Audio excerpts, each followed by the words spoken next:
The roses out front of 4412 Sycamore Lane were the first thing anyone noticed about the house. Not the porch, not the freshly painted shutters, not the wind chimes that sang in any breeze strong enough to bother it, was the roses.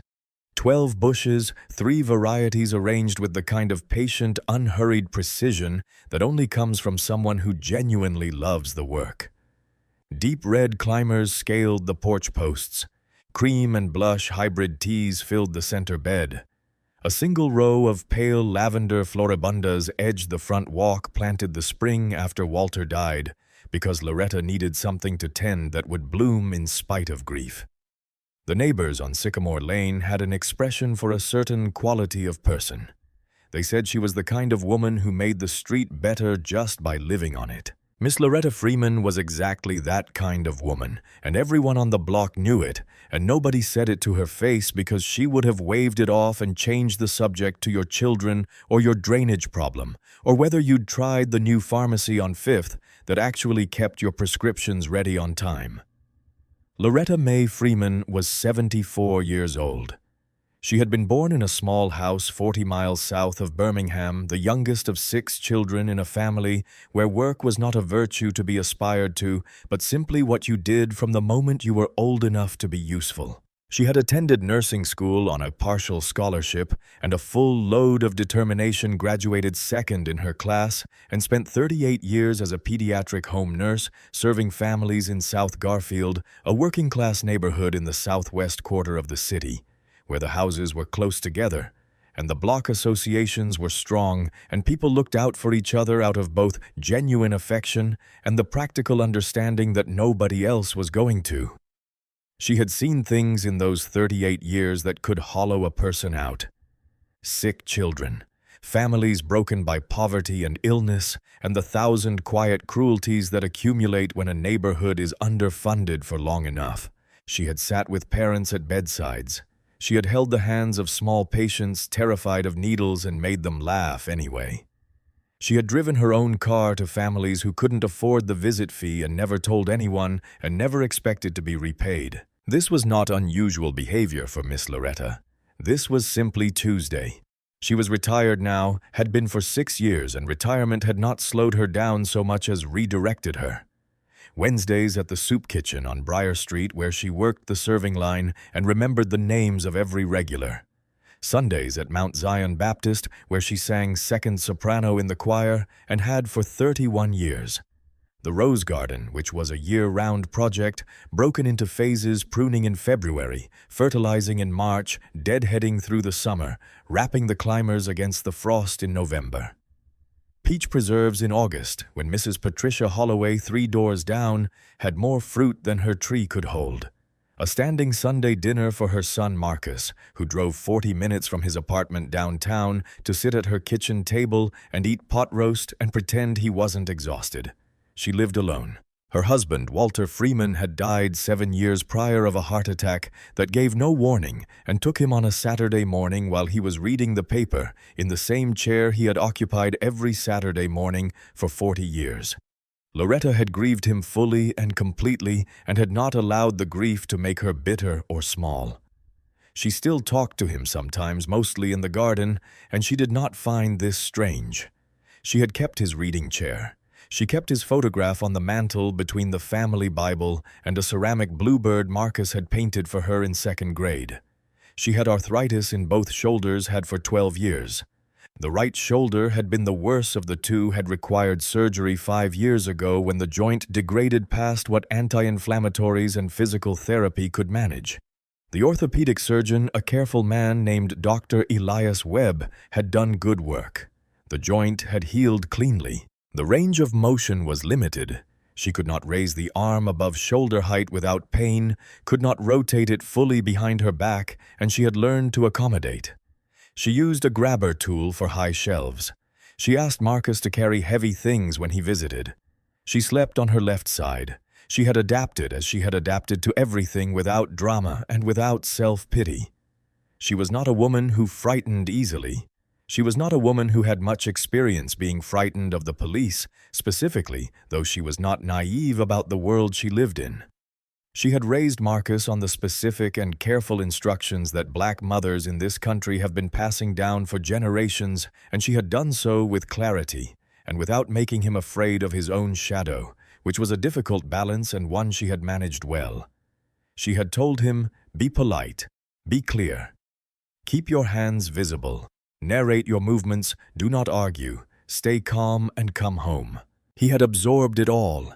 He had taught it back to her gently as he got older and understood why. It was a Tuesday night in mid-February. She had choir rehearsal. She had it every Tuesday. She drove herself. The freezing rain had started around 7 that evening, the kind that isn't heavy enough to be dramatic, but coats everything in a thin, treacherous glaze that makes the familiar dangerous. The pavement on Route 9 shimmered under the streetlights in the way that looks beautiful in photographs and is terrifying in practice.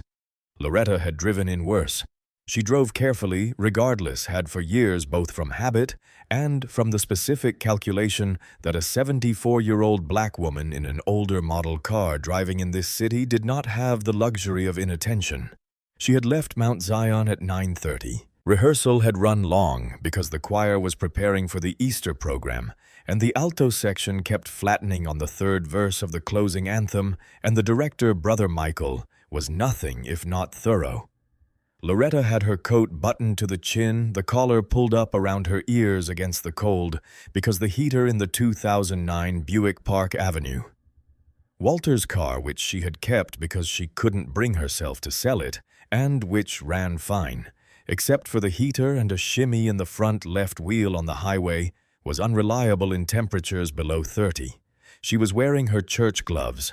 Her arthritis was active tonight, both shoulders stiff, the right one complaining at every turn of the wheel. She was on Route 9, the long commercial stretch that cut through the south end of the city before bending toward the residential blocks of South Garfield. At this hour it was nearly empty. A gas station lit up and fluorescent. A closed tire shop. The dark windows of a payday lender. She was going 28 miles per hour in a 30 zone, precisely the way she always drove, no faster than was necessary, no slower than was safe. She was thinking about the third verse of the closing anthem and whether Brother Michael might consider dropping the key half a step for the sopranos who were straining on the high notes, and about whether Marcus had eaten dinner, because he always forgot to eat when he was working late on something. Officer Chad Pruitt was 26 years old and had been with the South Garfield Police Department for 18 months. He was built wide through the shoulders in the way that comes from a genuine commitment to the gym rather than genetics, and he wore his uniform with the careful attention of someone who had not yet stopped seeing it as a costume. He was parked in the unlit lot of the closed tire shop in Cruiser Unit 17 passenger side, occupied by Sergeant Dale Vickers, who was his training officer, and who had been his training officer for the entire 18 months, because Pruitt had not yet managed to pass his evaluation to independent patrol status, which Vickers attributed to Pruitt's impulse control issues, and Pruitt attributed to Vickers setting the bar wherever Vickers felt like setting it that particular week. Pruitt was running plates. It was something to do. The radio was quiet. Vickers had his phone out reading something, the light of the screen illuminating the deep lines of a face that had spent 17 years deciding that the job was not about what you had once hoped it was about. Vickers was not evil in the way that story villains are evil. He was something more mundane and in many ways more dangerous, a man who had spent so long accommodating the wrong things that accommodation had become indistinguishable from instinct. The Buick Park Avenue came off the cross street onto Route 9 at 9:47, moving steadily, appropriately, doing nothing wrong. Pruitt watched it come out of habit. An older model, dark color, single occupant. He ran the plate registered to a Walter Freeman address on Sycamore Lane. No warrants, no flags, clean record. His eyes tracked the car as it passed the lot entrance. He saw the driver, a black woman older bundled against the cold. The car was doing nothing wrong. The driver was doing nothing wrong. The plate was clean. What happened next was not a conscious decision. That is perhaps the most important thing to understand about it, and also the thing that makes it the hardest to explain to people who have never seen it from the inside. It was not a decision. It was a reflex, a neural groove worn deep and smooth by a particular way of moving through the world of parsing, which bodies in which vehicles at which hours in which neighborhoods constituted a question mark that demanded an answer. Pruitt did not think that woman is suspicious. He simply reached for the light bar switch with the unexamined ease of a man reaching for a familiar door handle. The lights ignited the wet street in red and blue. Vickers looked up from his phone, watched the cruiser pull out of the lot, said nothing, settled back in his seat with the mild, practiced patience of a man who had seen this particular movie enough times to know how it ended. Loretta saw the lights explode in her rearview mirror and felt her heart give a single hard thud. Not panic, she was not a woman who panicked, but a recognition immediate and specific of what this meant and what it would require of her. She checked her speedometer. 28. She checked the road behind her. No other vehicles. She checked her mirrors for anything she might have missed. Nothing. She was not speeding. She had not swerved. She was doing nothing wrong. She said a quiet, brief prayer, the kind that asks not for rescue, but for steadiness. And then she did exactly what she had been doing her entire driving life. What she had told Marcus to do. What every black mother in this country eventually explains to her children with a mixture of love and fury and sorrow. She did everything right. She signaled. Not because there was anyone behind her to warn, but because signaling before pulling over is what you do. It communicates compliance before you've even stopped, tells the officer behind you that you are cooperative before he reaches your window. She pulled smoothly to the shoulder of Route 9 beneath a streetlight, not into shadow, not into a darker stretch where there would be no witnesses, but directly under the amber cone of the working light, because being seen mattered. She shifted into park. She turned off the radio. She pressed the button for the dome light and heard it click on, illuminating the interior of the car in a warm yellow glow that made her and the back seat visible to anyone approaching. She placed both hands on the steering wheel, not casually, not loosely, at 10, and two palms, flat fingers, spread the full visible surface of both hands in clear view. She told herself to breathe. She breathed. She rolled the window down. The freezing rain hit her face immediately, the left cheek, the side of her neck where the collar of the wool coat gapped. She did not roll it back up. Having the window down before the officer arrived was the right thing to do, and Loretta was going to do the right thing every step without deviation, because deviation was not a luxury available to her. In her side mirror, she watched Officer Pruitt step out of the cruiser. He moved with the energy of a young man who needed everything to go a particular way. Sergeant Vickers emerged from the passenger side, more slowly moved toward the rear of the cruiser, and stopped there, leaning against the trunk, arms crossed, positioned to watch without committing to participation. Pruitt came up on the driver's side with a high-lumen flashlight, already lit and angled directly into Loretta's eyes. Not at the car's interior, not at the back seat. Into her face from 2 feet away at full brightness. The light was the color of a headache. She squinted instinctively, raising her right hand to shade her eyes, a pure reflex, the same thing any human being would do when something bright is aimed at their face from close range. Hands on the wheel where I can see them. The voice was sharp and fast, no greeting, no good evening, no identification of himself or his reason for the stop. Just the command already edged with something that was not quite anger, but was adjacent to it. Loretta processed the instruction, processed the command to keep her hands visible, while simultaneously having just raised one to shield her face from the light. She was 74 years old and partially hard of hearing in her left ear, had been for 5 years a slow accumulation from decades of working in noisy hospital environments. And between the hearing loss and the sudden blinding light and the cold rain and the adrenaline of any traffic stop at any age, she needed 1 second. She allowed herself 1 second, and in that second she said, "Officer, please," the light, and placed her right hand back on the wheel.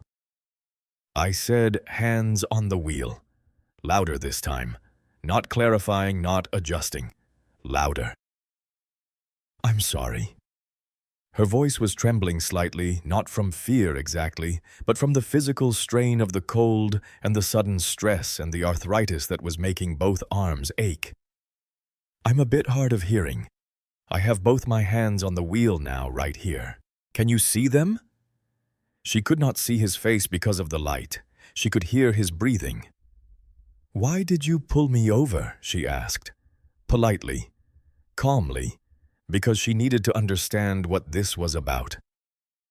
"Your passenger side tail light is out. A beat, license registration, and proof of insurance. Now." "Of course," Loretta said. "Of course, officer. My license is in my purse here on the seat, and my registration is in the glove compartment. I'm going to reach for them now if that's—" "I didn't say move." The words landed hard and flat. Loretta stopped. Her hand had moved perhaps 3 inches toward her purse before she stilled it completely. "I'm sorry I said hands on the wheel. I didn't say you could reach for anything." The logic of this sat in the cold air between them. He had asked for her license registration and proof of insurance. She had explained where they were. She had stated her intention to reach for them. He had told her not to move. The instructions were mutually exclusive. There was no action available to her that satisfied both of them simultaneously. "I understand," Loretta said with enormous patience. "My registration is in the glove compartment. If you'd like me to stop reaching—" He had stepped closer to the door. The light was closer now. "Keep your hands where I can see them." "I'm not reaching," she said quietly. "My hands are on the steering wheel. I can see them myself." A pause. Then, "Step out of the vehicle, ma'am." Loretta's breath caught for just a moment. "I beg your pardon." "Step out of the vehicle." "Officer." She kept her voice even. "Steady. It's freezing out there. I'm 74 years old. I have arthritis. I've done everything you've asked me to do. My paperwork is right here. Can you tell me why you need me to get out of the car? Because I said so. Flat. Final. Not a reason. A demonstration of the fact that he did not feel he needed one. From the back of the cruiser, Vickers pushed off the trunk and ambled forward. He moved without urgency, the way a man moves when he has seen this play out enough times that he has developed a settled opinion about how it ends. He stopped 2 feet behind Pruitt, hands in his jacket pockets, and looked at Loretta with the mild, impersonal gaze of a man inspecting something that is not quite his problem yet. "Ma'am," Vickers said, his voice carrying the particular texture of worn-down authority, "the officer needs you to step out. Just step out and we'll get this sorted." Loretta looked between them. She had spent her whole life reading rooms, reading faces, reading the spaces between what people said and what they meant. She read this one clearly. She understood exactly what was happening and exactly what she could and could not do about it. She reached for the door handle. The door swung open and the freezing rain came in, immediately pattering against her wool coat, hitting the backs of her hands and the sides of her face. Loretta reached to brace herself on the doorframe, her standard motion for getting out of Walter's car, which sat low and required a small effort of leverage that her arthritic shoulders made more complicated than it used to be. "Stop." Pruitt was right there, too close. "Don't grab the door like that. Keep your hands where I can see them." "I'm using the doorframe to help myself stand up," Loretta said with the measured patience of a woman explaining something to a person who is not in this moment interested in being reasonable. "My arthritis makes it difficult to just get out of the car. Not an explanation, not a concession. An order delivered into a space where there was no longer any room for the humanity of the person receiving it." She got out. Her orthopedic shoes, sensible, rubber-soled, the kind she had worn for the last decade. Because her feet deserved comfort, hit the glazed pavement, and she felt the treacherous slickness of it immediately. She steadied herself against the car. The rain was light but constant, already working at her collar, already finding the gap between her gloves and her coat sleeves. "Step away from the vehicle," Pruitt said. She stepped away. One step. The rain was on her face now. She was not wearing a hat. She had not planned to be standing in freezing rain. Hands on the hood. She placed both hands on the hood of the Buick. The metal was cold enough to feel through her church gloves. She stood there, hands flat on the hood of her late husband's car in the rain on a Tuesday night, having driven home from choir practice at 28 miles per hour, with both hands on the wheel. Pruitt began to pat her down. Not quickly, not efficiently, not with the brisk, professional impersonality that the procedure technically calls for. He moved with a kind of deliberateness that was its own form of statement. His hands at her waist, along her arms at the pockets of the wool coat. He found nothing because there was nothing to find. She was a 74-year-old woman in a church coat. Clear, he said, and there was something in the word, a flatness, a faint quality of disappointment that Loretta caught and filed away in the part of herself that observed these things. Mitch. Vickers from behind. His voice was different now, still low, still even, but with a new quality in it like a man recalibrating. "Mitch, this is Miss Washington. She lives up the block." "Freeman," Loretta said quietly. "Loretta Freeman. I live on Sycamore." Vickers looked at her for a moment. Something moved across his face. Not guilt, not exactly. More like the subtle rearrangement of a man who has just noticed that the situation may have a complication he hadn't accounted for. "Miss Freeman," he corrected himself. Then, to Pruitt, "She's a neighbor. She goes to Mount Zion. She was reaching Sarge." Pruitt's voice was not apologetic. It was the voice of a man defending a position he has already decided he holds. "She was reaching for the glove compartment when I told her hands on the wheel." "I was reaching for my registration," Loretta said. "Which you asked for." Pruitt did not acknowledge this. He turned to the car, opened the passenger door, and began his search of the interior. Loretta watched him go through the glove compartment, her registration, her insurance card, the small manual for the car, a packet of tissues. He dropped them on the passenger seat with no particular care. She said nothing. She stood with her hands on the cold hood and said nothing, and breathed and told herself that she had been through difficult things before, and that being still was not the same as being defeated, and that Marcus would call at 8 on Tuesday and she would be home by then. Vickers was on the radio, his voice low. He was calling it in, not as an active situation, as a routine stop requiring follow-up paperwork. Pruitt came back out of the car. He had found nothing because there was nothing to find. He stood in front of her with the rain making dark spots on his uniform jacket, and the look of a man who had started something and now needed to find an ending for it that maintained the shape of the story he had already constructed. "I'm going to need to take you in," he said, "for the tail light violation and failure to comply with a lawful order." Loretta looked at him. "I complied with every order you gave me. You were reaching for the glove compartment when I told you to keep your hands visible. You asked me for my registration." "Ma'am, you asked me for my registration," she said. Again, each word placed with quiet precision. "And when I told you I was going to reach for it, you told me to stop reaching. And then you told me to get out of the car. I did everything you told me to do. I have done everything correctly tonight." Pruitt looked at her for a long moment. The rain fell between them. "Put your hands behind your back," he said. "There are moments that happen quickly, but that the human mind processes as slow a kind of temporal expansion that occurs when the body understands that something significant and irreversible is in motion." Loretta later described it this way in a hospital room to her son, that she knew it was going to go wrong before it did, the way you know in the moment before a glass slips from your hand that it is going to fall and break, and knowing doesn't stop it. She moved her hands toward her back. She moved them slowly because she always moved slowly, because her arthritis had made slow the only available speed for certain movements, because her right shoulder had been rebuilt 5 years ago, and the range of motion behind her back was limited in ways that Dr. Elias Webb had documented carefully in her patient record, which was not information that Officer Chad Pruitt had asked for, or knew, or in this moment cared about. She got her left hand behind her. She was working her right arm back carefully, painfully, the shoulder joint already burning in the cold, when Pruitt stepped forward, grabbed her left wrist with his right hand, and simultaneously grabbed the collar of her wool coat with his left hand. He did not guide her.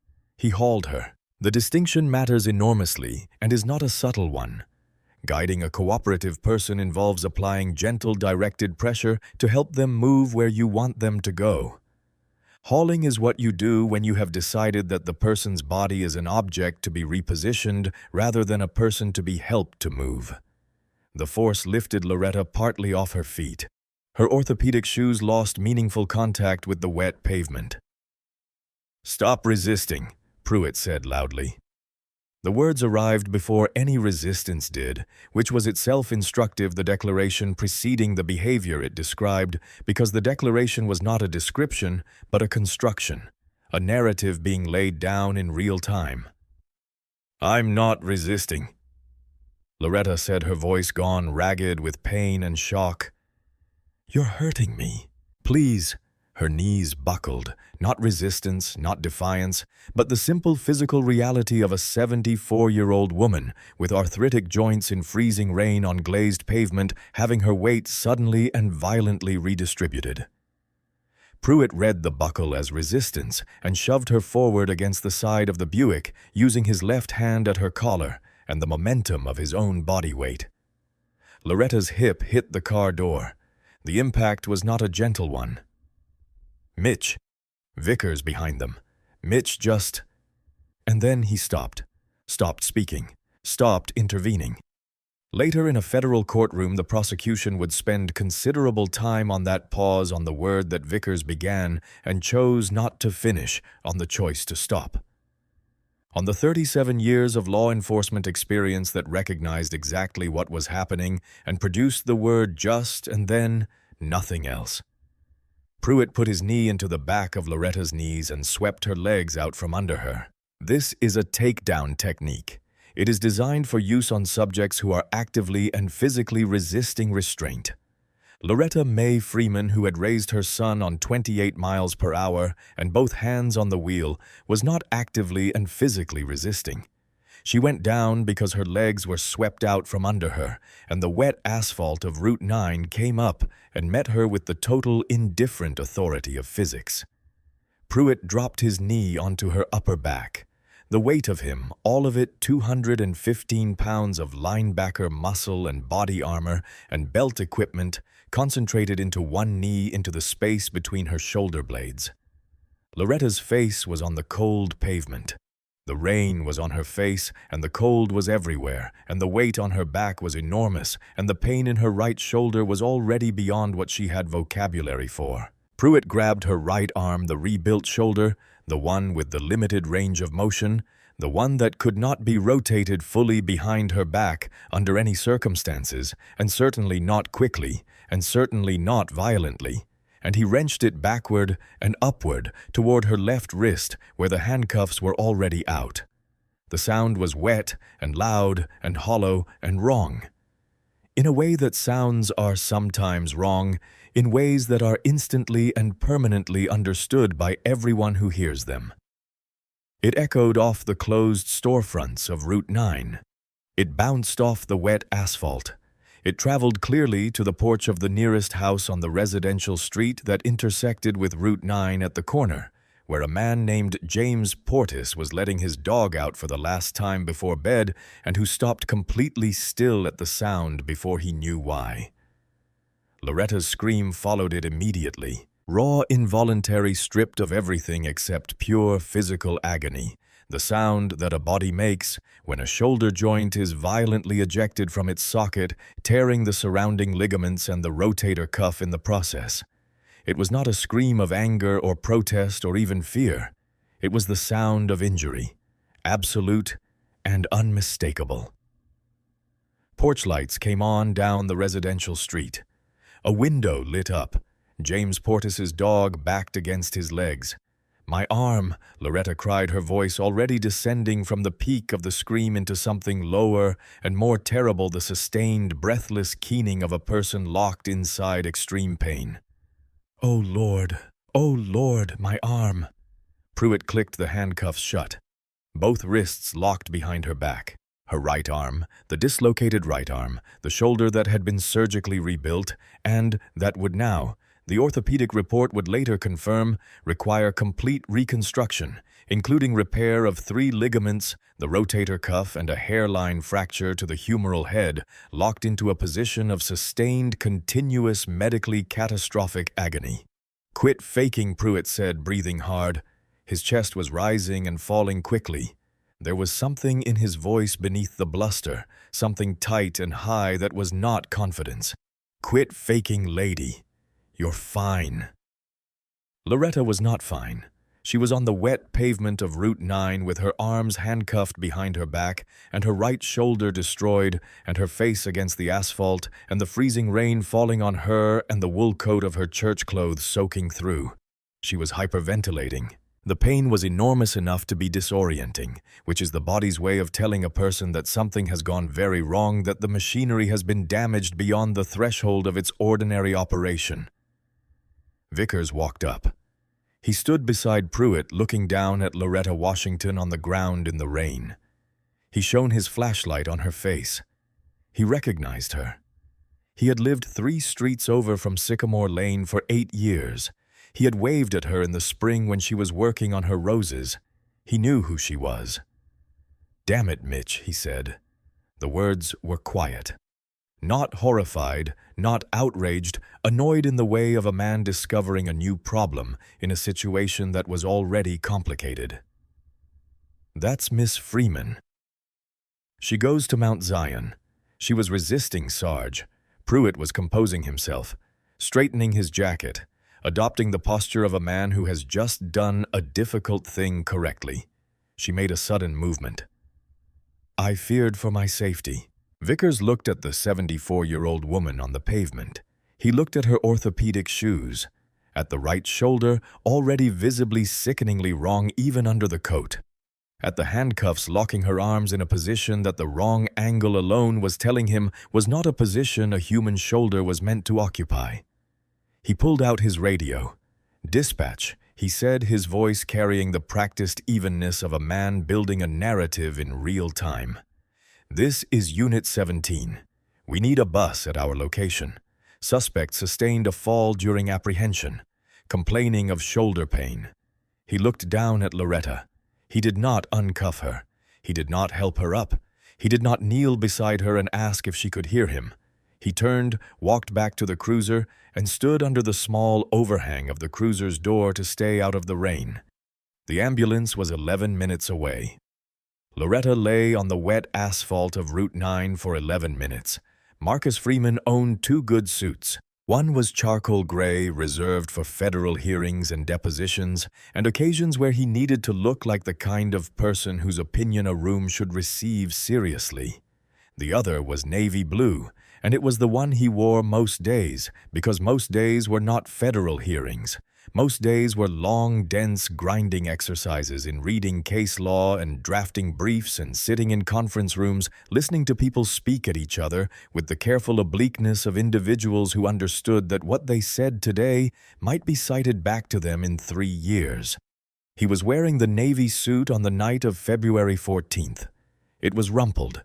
It had been rumpled since approximately 1 in the afternoon when he had leaned forward to study a set of evidentiary documents spread across his conference table and had remained in that position for 2 hours. He wore wire-rimmed glasses, not stylish, not deliberately unfashionable, simply functional, the frames of a man who had not thought about his frames in 6 years. He was 44 years old and was of average height and carried himself with the slightly compressed energy of a person who thinks quickly and has learned to keep the speed of his thinking invisible. He looked like an accountant or a high school history teacher, the good kind, the one who actually cared. He looked specifically like the kind of man whom Officer Chad Pruitt would have read in 2 seconds as unthreatening and unimportant, and not someone whose business card it was worth asking for. This was not an accident. Marcus Freeman had spent 22 years in the law, the first 3 in a large private firm where he had billed 2,000 hours a year and learned the mechanics of corporate litigation with the thoroughness of someone who intends to use the knowledge eventually for something that matters. The next 4 in a public defender's office which had taught him things about the actual machinery of the justice system, the gap between how it was supposed to work and how it actually worked, the grinding casual weight of it, the way it processed human beings that could not have been learned any other way. Then a federal clerkship. Then the United States Department of Justice Civil Rights Division, where he had now spent 15 years. His current title was Chief Legal Counsel. He did not tell people this at parties. He did not, in fact, attend many parties.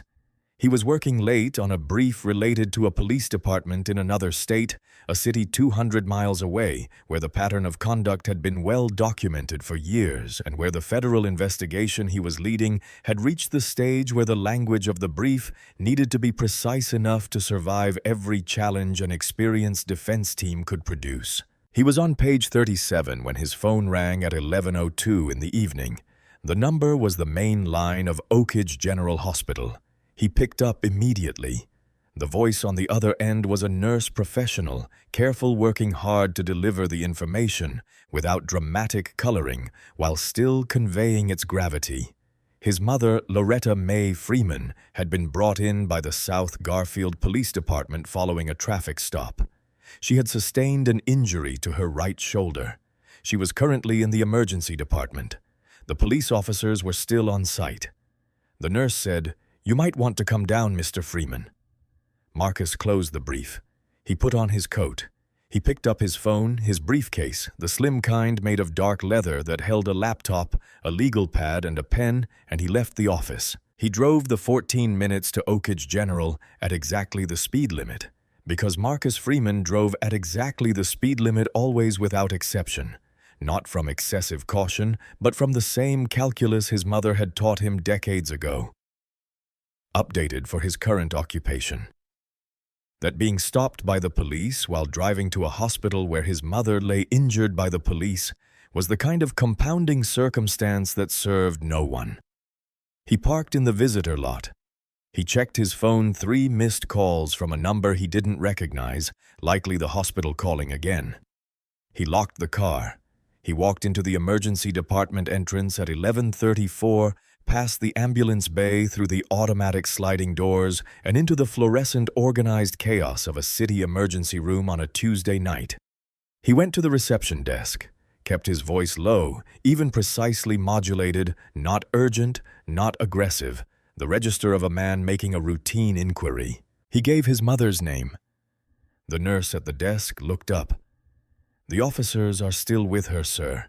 You might have to wait Bay 4, but you'll want to check with." Marcus was already walking toward Bay 4.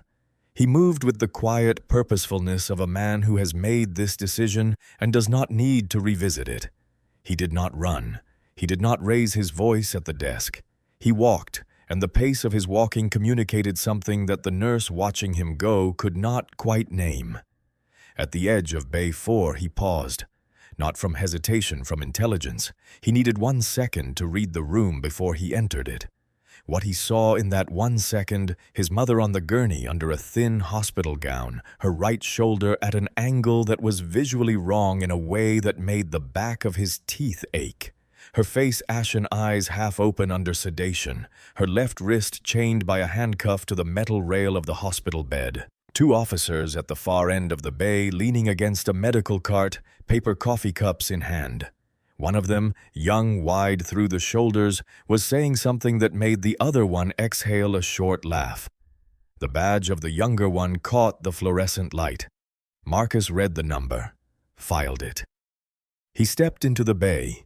He went to his mother first, always his mother first. He touched her forehead gently, the backs of 2 fingers, the gesture she had used on him when he was small and fevered and frightened returned to her now. She was warm, The sedation had smoothed her face into something that looked like peace, but wasn't, because beneath the smoothing the tension of pain was still there in the fine muscles around her eyes and the set of her jaw. Roland. Her voice was slurred thick with the medication. She had always called him by his middle name when she was being tender.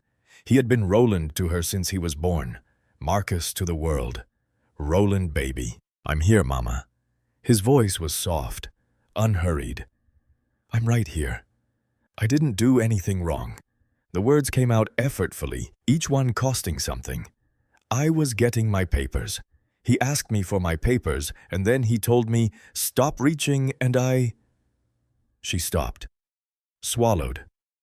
A tear came from the outer corner of her right eye and tracked into her hair. I was just trying to get my papers, baby. I know. He covered her uninjured left hand with his carefully mindful of the handcuff on the wrist above it, not touching the steel. I know you were.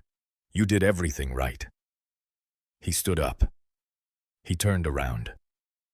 The two officers had straightened when he came in.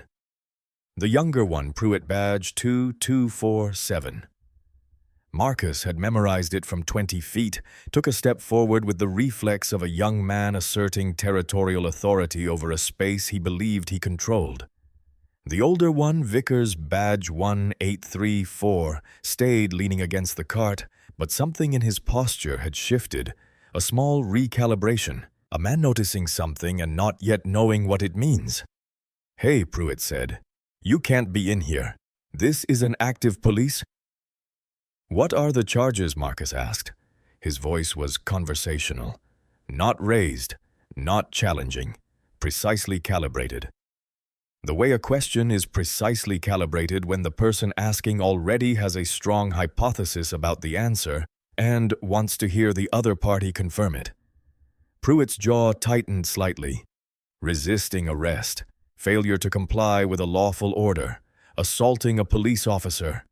Marcus's eyes moved not to Pruitt's face, not to his hands, but to the handcuff, to his mother's left wrist chained to the bed rail, to the grotesque angle of the right shoulder under the hospital gown, to the bruising already visible on the left forearm where the grab marks were forming. Then his eyes moved to the two officers, and he looked at each of them with the precise, unhurried attention of a man constructing an exact and permanent record. He reached into the breast pocket of his navy suit jacket. Not quickly, not theatrically, with the same unhurried deliberateness that had governed every movement he had made since walking in. He produced his phone. He opened the camera. He took 3 photographs. The first, Loretta's face. The second, the right shoulder, the unnatural angle of it visible through the gown. The third, a wider frame that included the handcuff, the bed rail, and both officers in the background, their badge numbers visible in the flash. Hey! Pruitt stepped forward, his hand going toward the phone. You can't put that away. You can't photograph an active. Marcus took 1 step back, fluid and unhurried, and slipped the phone into his breast pocket. He looked at Pruitt, then at Vickers. He held the look on Vickers for 2 full seconds, long enough for something to pass between them that was not a threat and not a question, but something closer to a statement of fact, delivered in silence. I'm going to step outside to make a phone call, Marcus said. Before I do, I want to be clear about one thing. Neither officer spoke. The handcuff, Marcus said, his voice dropping slightly. Not to a whisper, but to the register of something private and specific and absolutely serious will be off her wrist by the time I walk back through those doors. If it isn't... He paused, not for effect, because he was choosing the next words with the care they deserved. Neither of you will wear a badge again. Pruitt let out a short, hard laugh, the kind of laugh that a person produces when they need to perform certainty they don't quite feel. Yeah. Who are you gonna call? The mayor. Get out of here. Marcus looked at him for one more moment, just looked with the calm, measuring attention of a man making a final assessment, and then he turned and walked out of the bay, pushing through the double doors into the corridor beyond.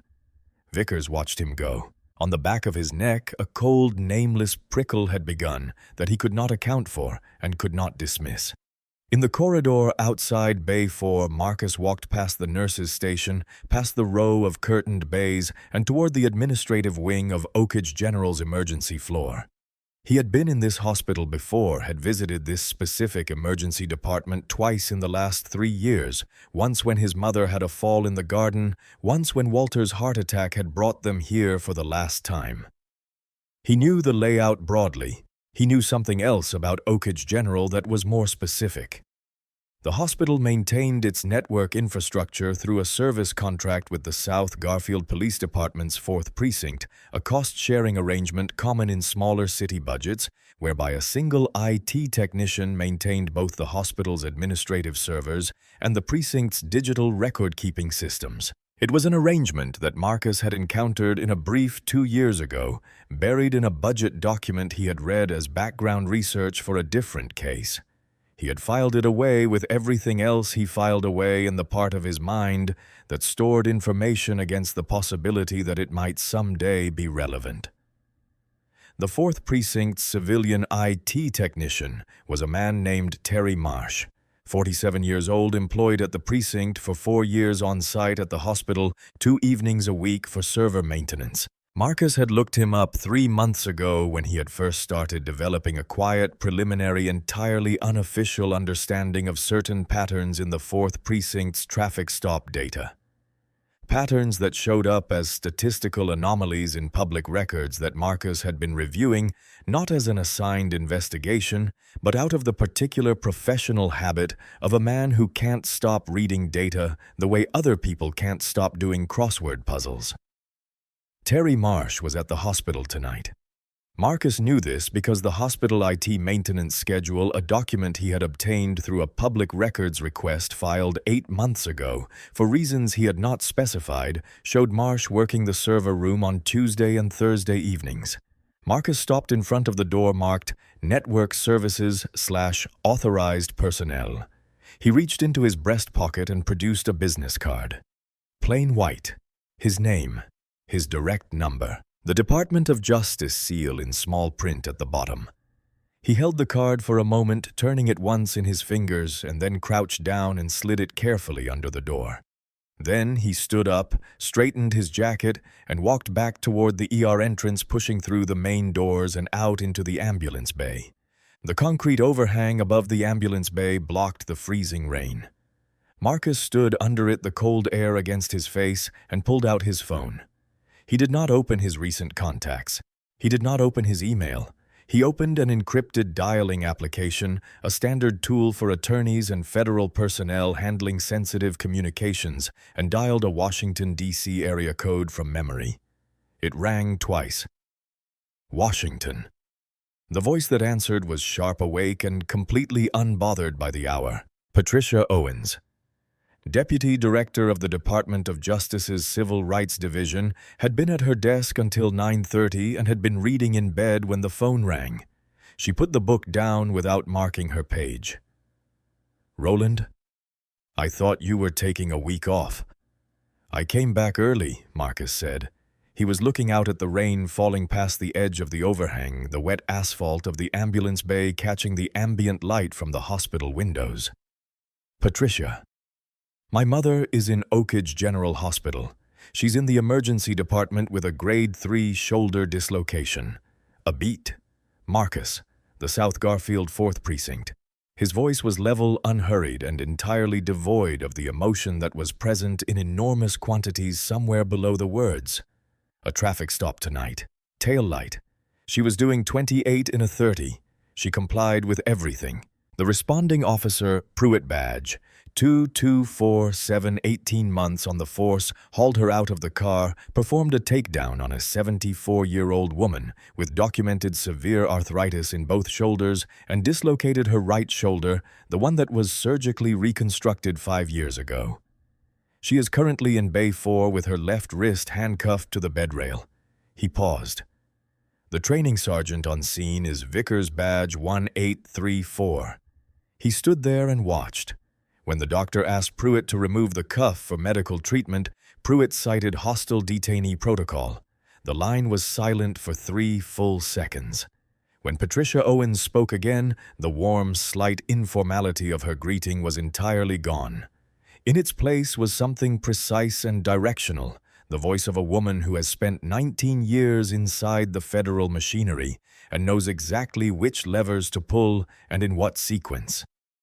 "Tell me the rest," Marcus told her. He told her about the false charges already being constructed. He had heard Vickers on the radio, had heard the language being used, knew what the report would say before it was written. He told her about the photos he had taken.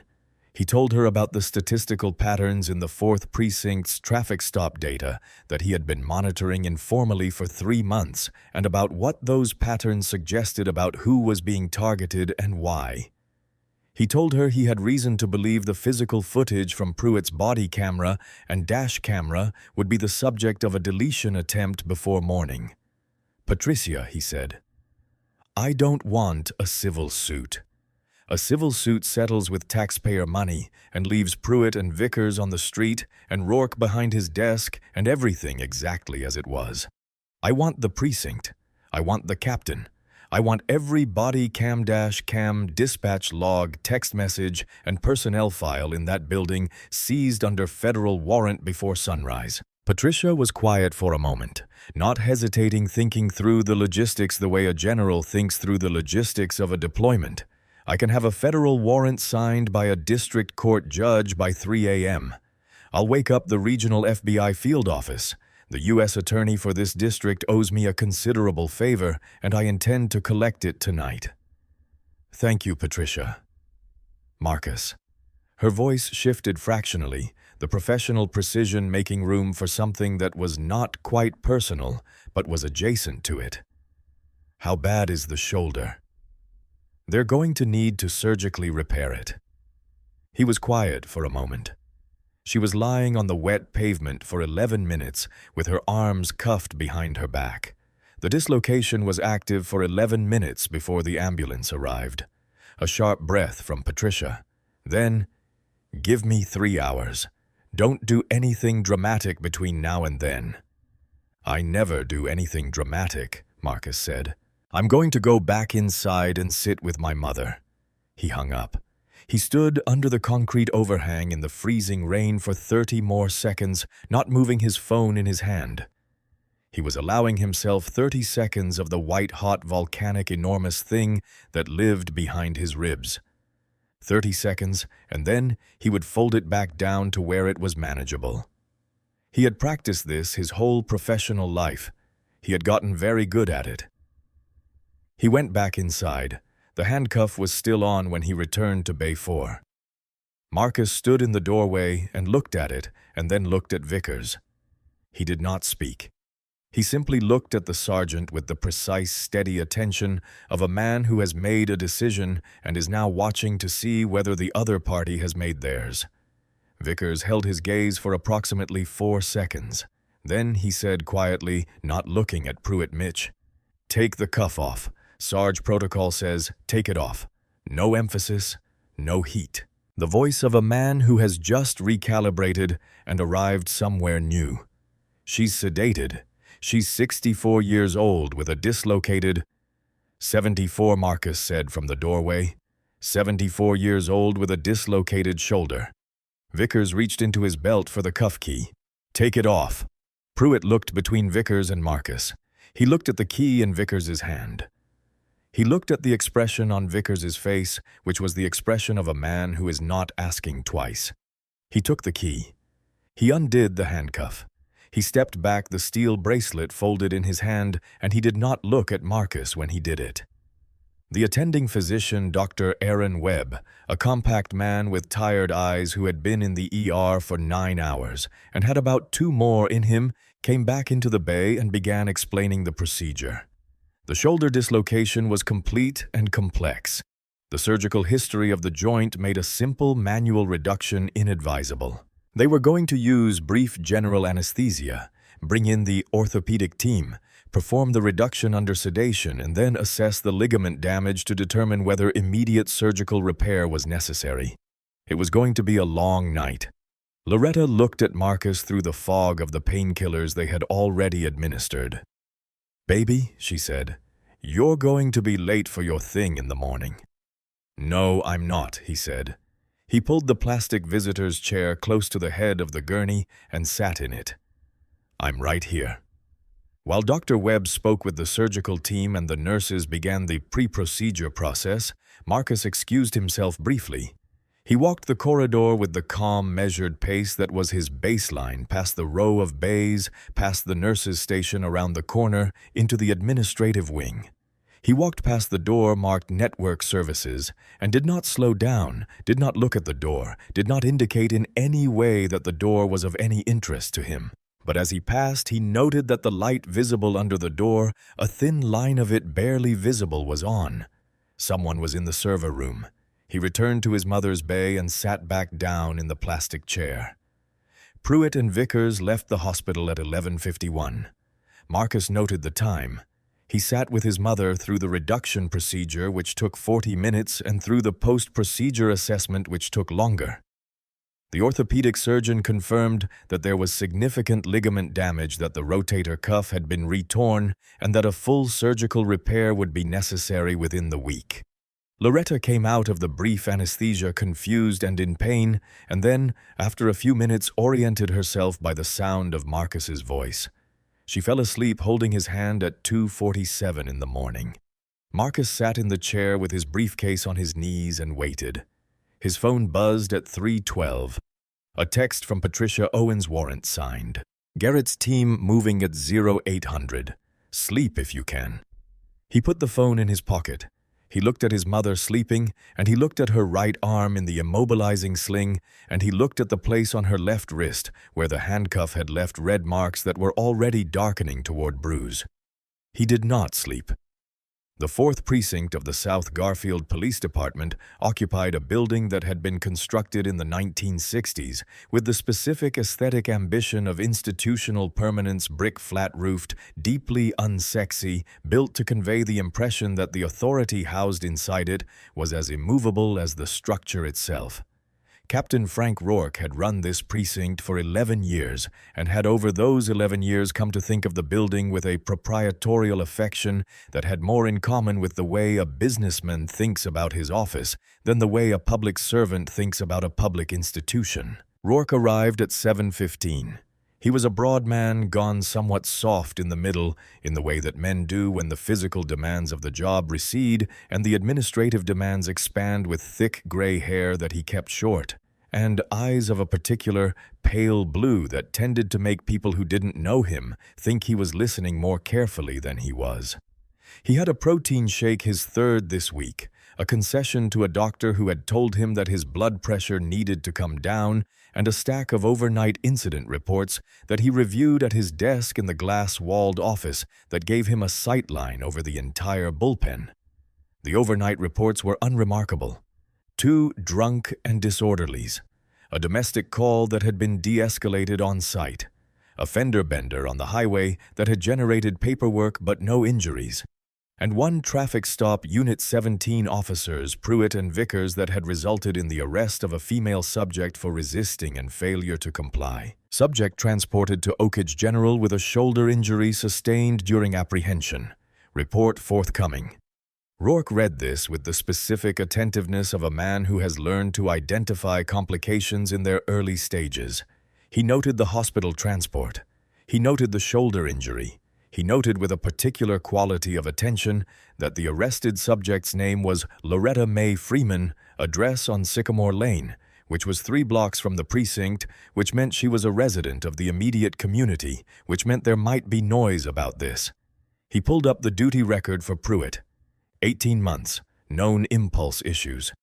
Vickers had flagged him twice in the training logs for aggression escalation. Rourke had noted those flags and had not acted on them because Pruitt generated good stop numbers, and good stop numbers were what the Fourth Precinct's monthly reports needed to stay favorable. And favorable monthly reports were what kept Rourke's arrangement with the mayor's office running smoothly.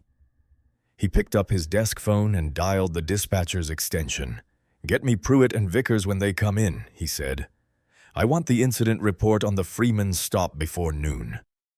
He put the phone down and took a long pull of his protein shake and turned his chair slightly to look out through the glass at the bullpen where the morning shift was filing in and the day was assembling itself into its ordinary shape. He had no awareness in this moment of the fact that at 3:12 that morning a federal warrant had been signed. He had no awareness of the 12 FBI agents who would be arriving in 3 hours and 45 minutes. He was a man who had spent 11 years constructing a fortress of procedural cover and institutional loyalty and political favor, and the fortress felt solid to him, as fortresses do, right up until the moment they don't. At 7:42, Pruitt and Vickers came in. They went to Vickers's desk, Pruitt standing behind, leaning on the cubicle partition, and Vickers opened his incident report template with the efficient muscle memory of a man who has written hundreds of them. "Shoulder injury during apprehension." Vickers said, typing. Subject made a sudden, aggressive movement consistent with reaching for a concealed weapon in the glove compartment. Officer Pruitt, fearing for his safety, performed a lawful extraction from the vehicle. Pruitt nodded. "And the takedown," when she resisted.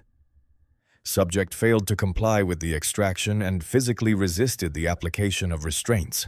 In the course of the lawful application of restraints, subject fell against the vehicle and sustained a shoulder injury.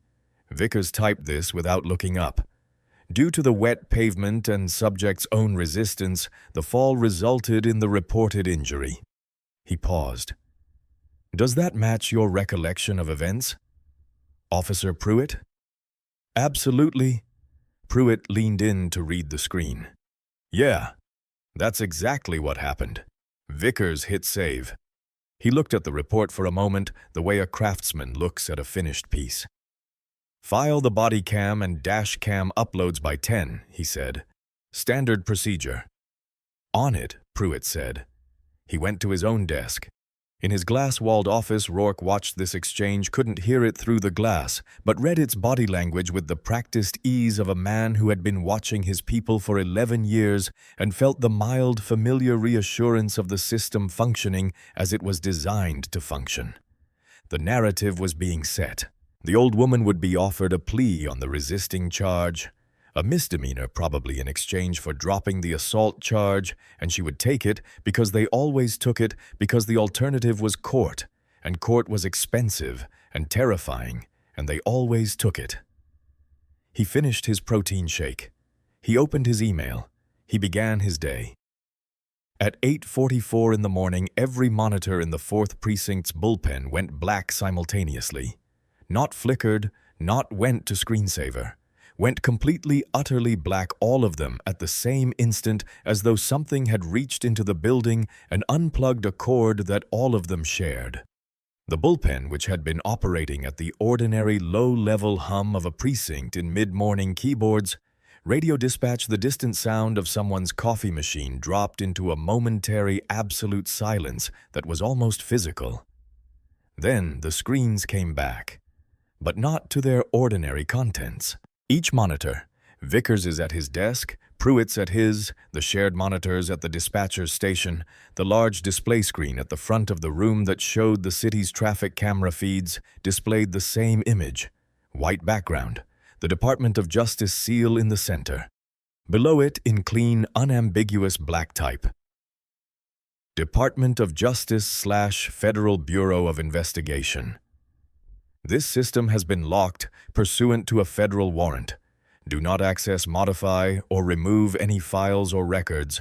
Contact your legal counsel immediately. The silence lasted approximately 2 seconds. Then the bullpen erupted. What happened to the network? Is this a drill? Did someone do a drill? My files are gone. All my open files are. Collins, is this a system test? Did I T? Sergeant Vickers stood up from his desk slowly. He looked at the screen in front of him.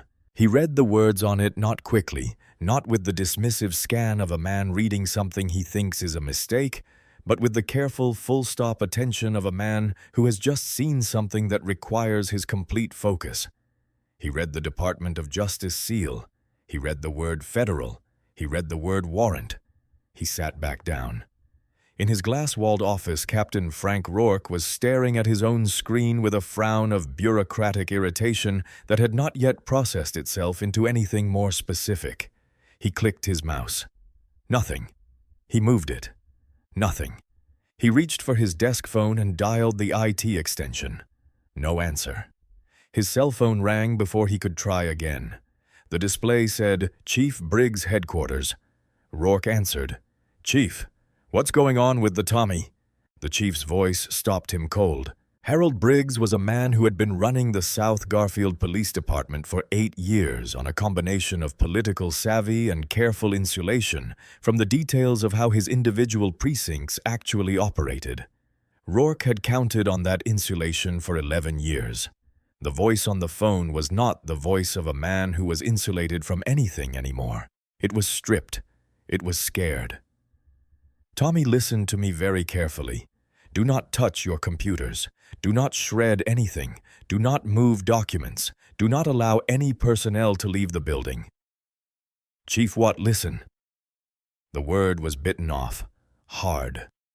The FBI walked into headquarters 22 minutes ago. They had a federal court order signed at 3:14 this morning. They came directly to the data center, bypassed internal affairs, bypassed my office, bypassed the city attorney. They're in the server room right now, imaging everything. The entire city database. Body cam uploads, dispatch logs, personnel files, internal communications. Everything, Tommy. Every precinct. Rourke's hand tightened on the phone. "On what basis? What's the justification civil rights investigation?" A pause that had weight in it. Excessive force and conspiracy to falsify official records. "That's..." Rourke started. He stopped. He was looking through the glass at the bullpen at his officers, milling in confused clusters around the black screens at Pruitt, standing at his desk with the expression of a man who has not yet fully processed what he is looking at. "That's from last night." The Freeman stopped Tommy. The chief's voice had descended to something very quiet. "Who was the woman your officers stopped last night, I told you?" "Freeman. Loretta Freeman. She lives on Sycamore. She was..." "What is her son's name?" Rourke blinked. "She has a son. He came to the hospital last night. Marcus Freeman. He was at the ER when Pruitt and Vickers..." He stopped. Something was assembling itself in his chest that felt like the slow, sequential failure of a load-bearing structure. He's a civilian. He looked like a Marcus Freeman. The chief said the name the way you would say a name that you wished very much you weren't saying. Is the Chief Legal Counsel for the United States Department of Justice's Civil Rights Division. He is the attorney who writes the federal guidelines on prosecuting police departments for excessive force. He personally led the investigation that dismantled the Millbrook PD 3 years ago. He has the direct cell number of the Attorney General of the United States. The bullpen beyond the glass was a blur. Rourke was looking at it but not seeing it. "And your officers," the chief continued, his voice now barely above a whisper. The kind of whisper that is somehow louder than a shout broke his mother's arm, handcuffed her to a hospital bed, and are currently at this very moment sitting in your bullpen typing up a falsified incident report. The protein shake curdled somewhere behind Rourke's ribs. "They're coming for you, Tommy," the chief said. "I can't protect you. I can't protect myself. Don't make it worse." The line went dead. Rourke put the receiver down. He did it with extraordinary precise care, setting it into its cradle, with the gentle, deliberate attention of a man who needs something under his hands to be exactly right, while everything else stops being right. He did not move from behind his desk. He had been sitting in this chair behind this desk in this glass-walled office for 11 years. He had signed thousands of incident reports at this desk, most of them accurate, some of them not, and he had never thought of the inaccurate ones as corruption, only as management, as the practical smoothing of an institutional surface that would be impossible to operate if every rough edge were left exposed. He had thought of himself without particular self-consciousness as a man who made the system work, a pragmatist, a realist, a man who understood how things actually functioned in the space between how they were supposed to function and how they did. He looked out through the glass at the bullpen. Pruitt was sitting at his desk and he was laughing at something Vickers had just said, and the laughter was the specific laughing of a young man who has gotten away with something and knows it and is enjoying the flavor of it. Vickers was leaning back in his chair, arms crossed, looking at his locked screen with the mild irritation of a man inconvenienced by a technical glitch that will surely be resolved shortly. Neither of them knew.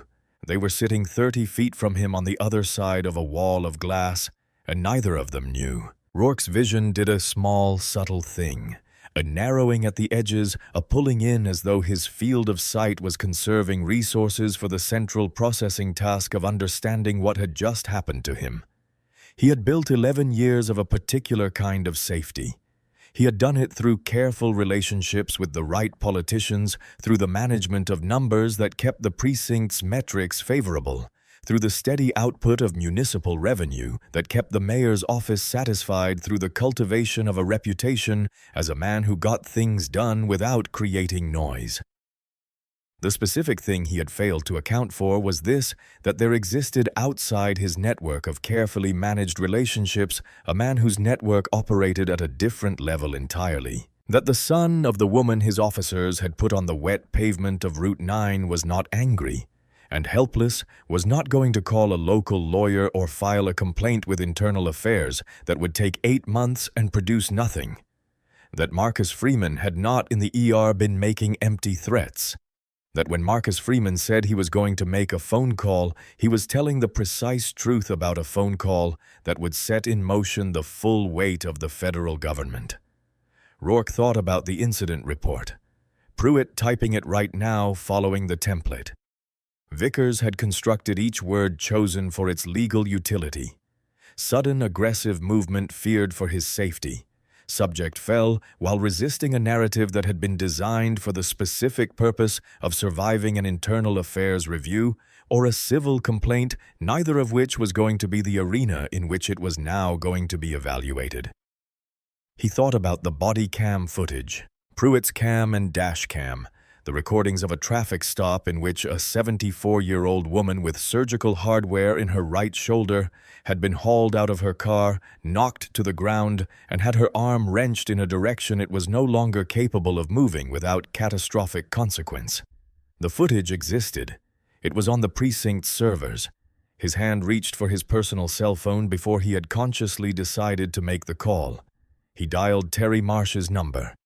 Terry Marsh, the Fourth Precinct's civilian IT technician, who managed the precinct's servers and who maintained the hospital's network systems on Tuesdays and Thursdays.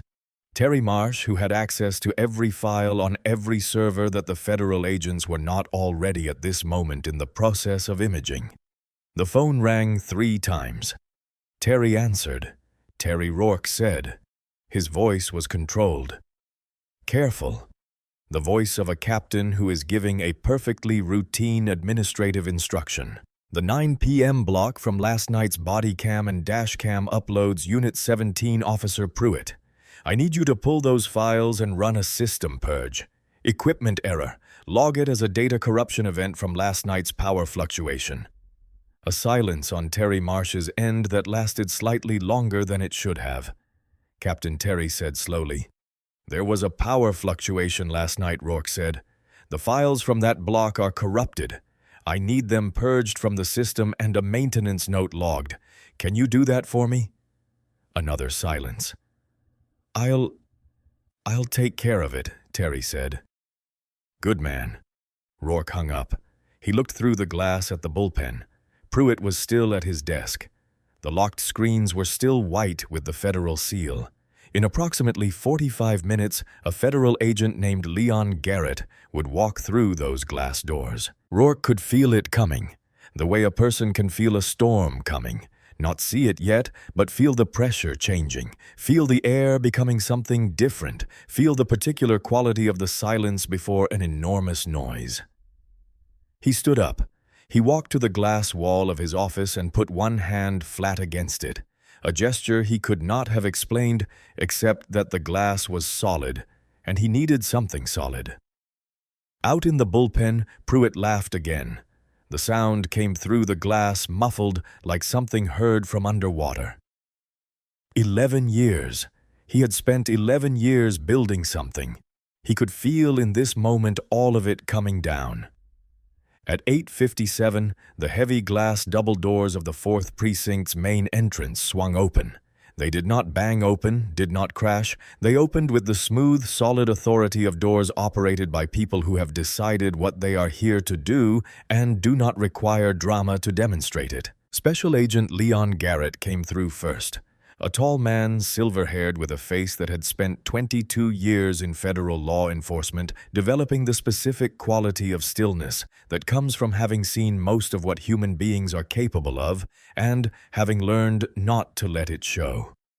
He carried a thick stack of manila folders under his left arm. Behind him, in a loose, practiced formation, came 12 agents in dark windbreakers with FBI in bold yellow letters on the back. 2 U.S. Marshals flanked the formation. They did not stop at the reception desk. They fanned out with the fluid, wordless precision of people who have been briefed and know their positions, immediately establishing control of the exits, stationing at desks, cutting off the egress routes from the bullpen. And walking beside Garrett, not behind him, not ahead of him, but beside him at the same pace in perfect alignment, was Marcus Freeman. He was wearing the charcoal gray suit. Not the rumpled navy one, the other one, the one reserved for federal hearings and depositions, and the occasions when the room needed to understand without being told what kind of person it was dealing with. His briefcase was in his left hand. His face was entirely chillingly composed, not cold exactly, not aggressive exactly, but carrying the particular quality of a man who has set something in motion and is now simply walking alongside it. The bullpen went silent, not gradually, not in the spreading ripple of awareness that moves through a room when something unusual happens. All at once, the way a room goes silent when a sound cuts through every other sound. Keyboards stopped. Conversations stopped. The dispatcher's radio, which was always on, continued, but everyone in the room had stopped hearing it. Pruitt looked up from his keyboard. He saw the FBI windbreakers. He saw Garrett with the federal folders, and then his eyes landed on Marcus Freeman, and something happened in his face. A sequential collapse, moving from confused to recognizing to comprehending to something that was very close to the physical sensation of the ground disappearing. He had thought Marcus was nobody. He had said it out loud, "You're a loser." He had laughed. He had been wrong in a way that was now surrounding him with federal agents, and the wrongness was enormous, and it was here. Garrett moved toward Rourke's office without stopping. Rourke's door was open.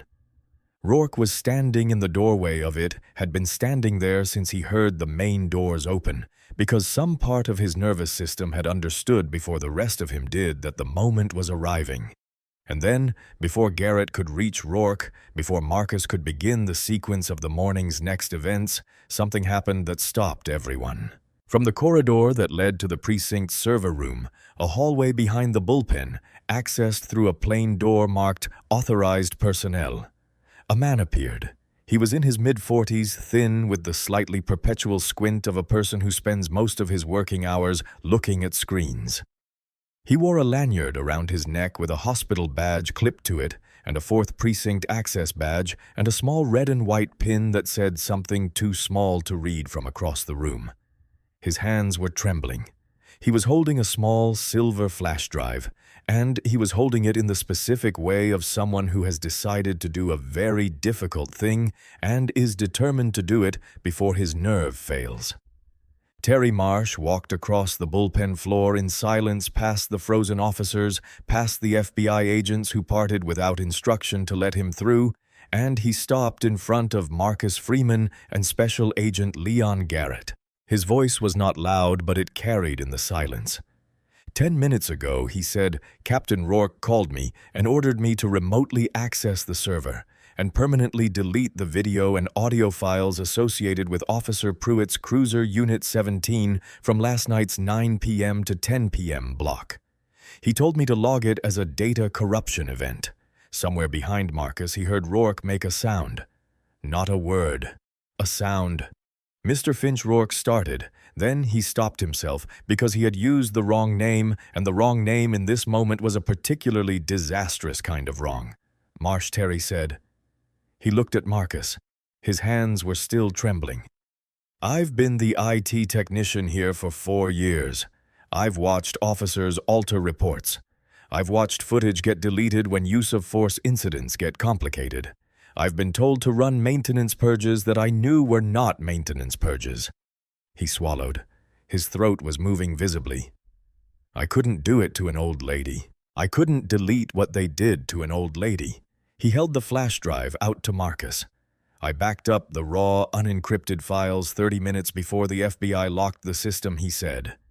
Body cam and dash cam footage from Unit 17, full resolution, with audio, every second of the stop. Marcus took the flash drive. He held it in his palm for a moment without looking at it, looking instead at Terry Marsh with an expression that was the closest thing to warmth that his face had produced in the last 12 hours. "Thank you, Terry," he said. "You'll be placed under federal whistleblower protection effective immediately. Agent Garrett will get you in contact with the right people." He turned the flash drive over once in his hand, and then he looked at Rourke. The captain was gray. Not pale gray, the color that blood leaves behind when it abandons a face entirely. He was gripping the doorframe of his office with one hand, and the knuckles were white, and the swagger that had governed this building for 11 years was simply absent from him, the way the furniture is simply absent from a room that has been cleaned out. Rourke had called Terry Marsh to delete the footage.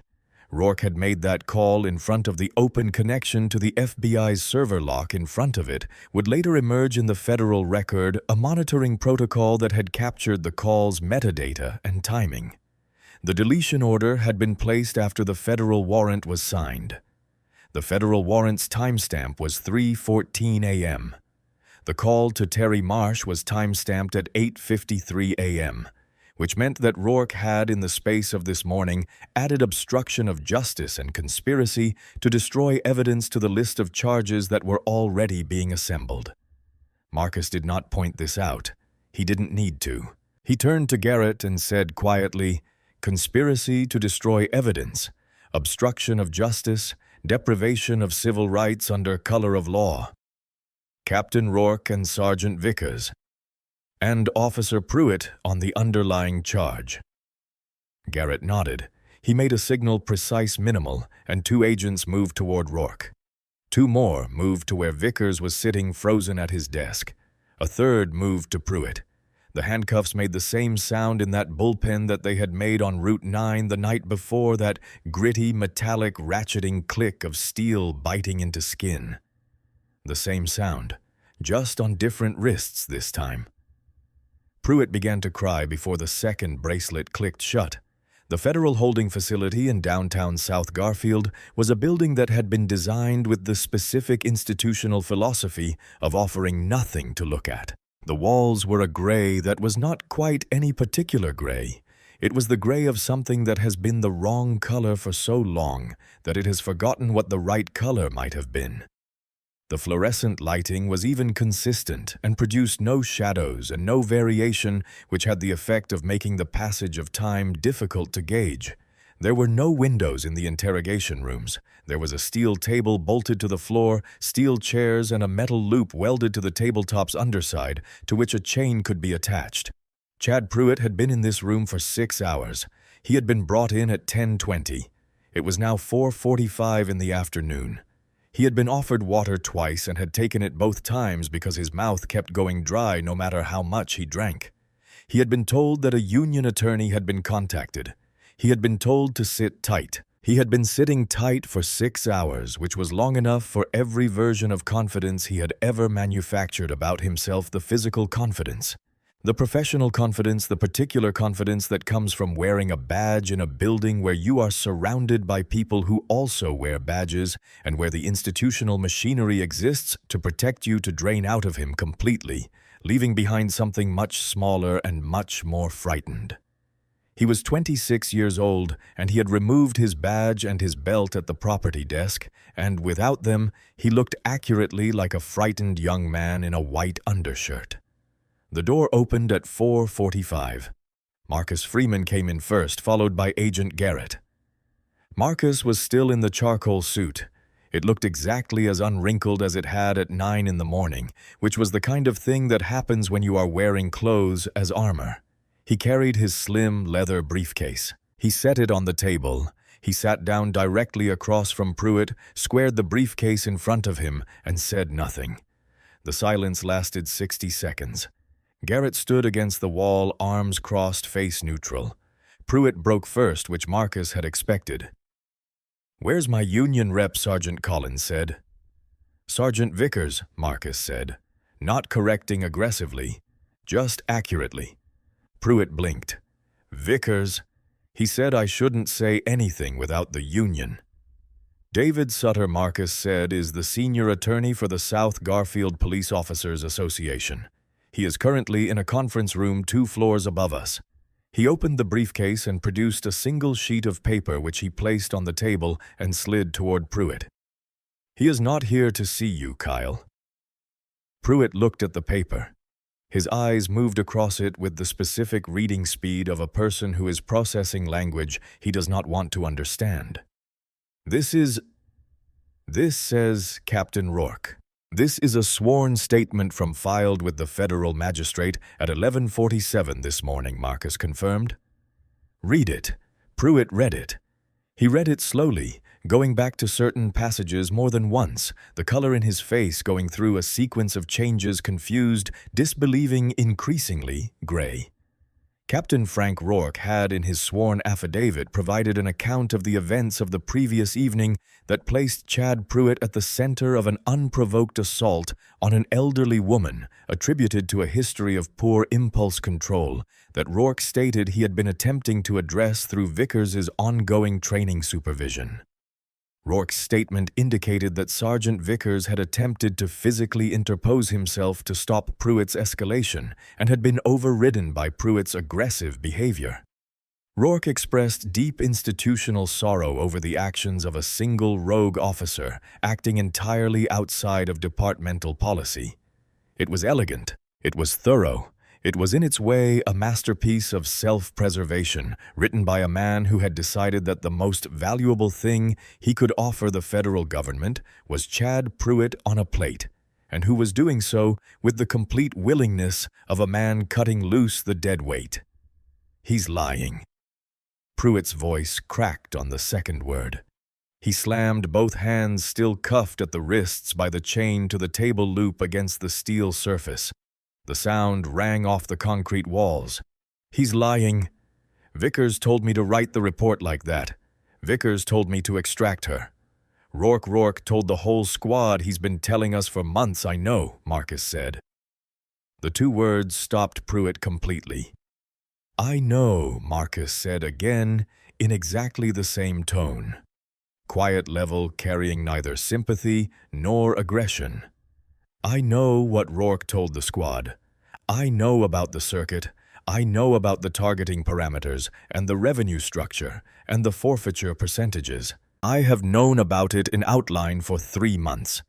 He looked at Pruitt steadily. "What I need from you is not a confession. I need a location." Pruitt stared at him. His eyes were red-rimmed. His nose was running slightly from the crying he had done when the handcuffs went on, and he had not been offered a tissue, and the evidence of it was on his face. "What location?" Captain Rourke is not stupid enough to keep the financial records of a multi-million-dollar extortion ring on a precinct server, Marcus said.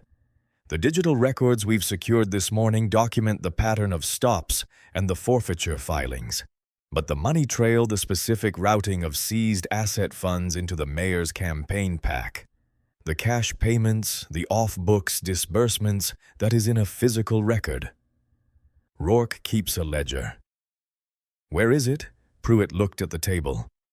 He was doing the specific arithmetic of someone counting the cost of every available option. The thin blue line. The brotherhood, the unspoken pact of institutional loyalty that he had been inducted into on his first day in the precinct, all of it was sitting in that conference room upstairs, represented by a union attorney whose current client was the institution, not the man.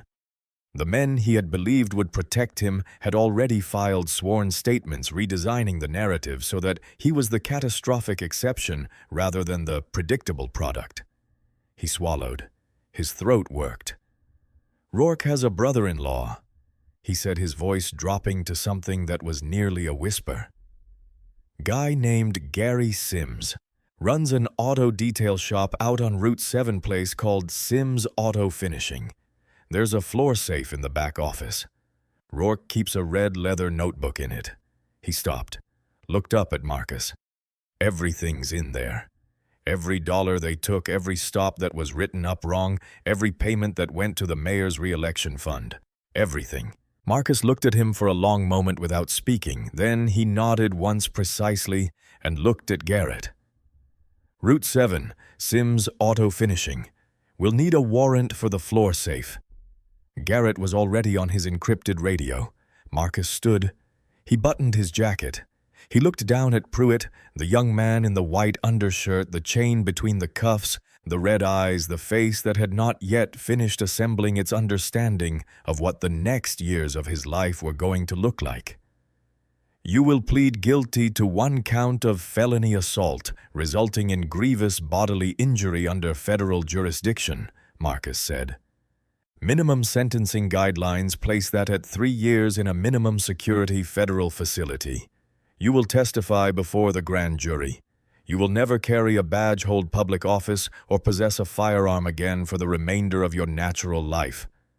He picked up his briefcase. "Agent Garrett will prepare the agreement. Sign it today. If you wait past midnight, the offer changes in ways that are not favorable to you." He paused at the door. He did not turn around. "When you get out, Kyle and you will get out at 29 with most of your life still ahead of you. I would suggest you spend some of it thinking about the woman you put on that pavement. Not because I think it will undo anything. Because the only thing more useless than a bully is a bully who never figures out what he was." He walked out. Marcus took the call from Patricia Owens in the corridor outside the Federal Holding Facility's interrogation wing. He stood against the wall, the institutional gray of it, the same gray as everything in this building, with the phone to his ear and his briefcase in his other hand, and he listened. "We pulled everything from the flash drive and the server dump," Patricia said. "Marcus, I need you to understand what we're looking at. Tell me. It's not an isolated incident." Her voice had the quality of a person conveying information that is worse than anticipated. "Mitchell's, I'm sorry. Pruitt's body cam footage is complete, unedited, and completely unambiguous. It shows your mother complying with every instruction. It shows the contradictory commands. It shows the extraction. It shows the takedown. It shows the moment of the dislocation." A pause. "It's devastating, Marcus. In the best possible way for your case and the worst possible way for any human being to have to watch. What else?" The internal server gave us access to a shared group communication channel used exclusively by officers assigned to the Fourth Precinct's South Garfield Patrol Zone Unit 17 and 4 other units. It was administered by Vickers. The channel, which they apparently considered secure, documented something they internally called the circuit. She stopped. "Marcus, it's exactly what you suspected. It's worse than what you suspected." Marcus closed his eyes for a moment, not from surprise, from the specific, measured, necessary recognition of the scope of it. They had established targeting parameters. Patricia continued. "Not written policy, this was operational coordination through the private channel. Specific geographic zones within South Garfield, specifically residential streets with high concentrations of elderly Black and Hispanic residents. Specific vehicle profiles, older models, models associated statistically with lower income ownership. Specific time windows, late evening and early morning hours, when streets were empty and witness presence was minimal. She paused. The targeting was not random, it was engineered. The incentive, Marcus said. Walk me through the money. Civil asset forfeiture, she said. Under state law, when officers seize cash or property they claim is connected to criminal activity, a percentage of the seized assets flows directly back to the seizing department. Rourke had structured the Fourth Precinct's forfeiture program to maximize this revenue and was reporting it to the mayor's office as a departmental performance metric under the heading Enhanced Revenue Compliance. The mayor's office was receiving regular updates on the Fourth Precinct's forfeiture yield and was using those numbers to project municipal budget surplus. They were balancing the city budget against South Garfield grandmothers, Marcus said. His voice was flat and precise without heat, which was more frightening than heat would have been. The email documentation goes from Rourke to Chief Briggs to the mayor's chief of staff, Patricia confirmed. We have 3 instances where Rourke's forfeiture yield projections were specifically referenced in the mayor's budget preparation documents. The mayor's office knew the numbers. They knew what precinct was producing them. They chose not to ask how. Marcus was quiet for a moment.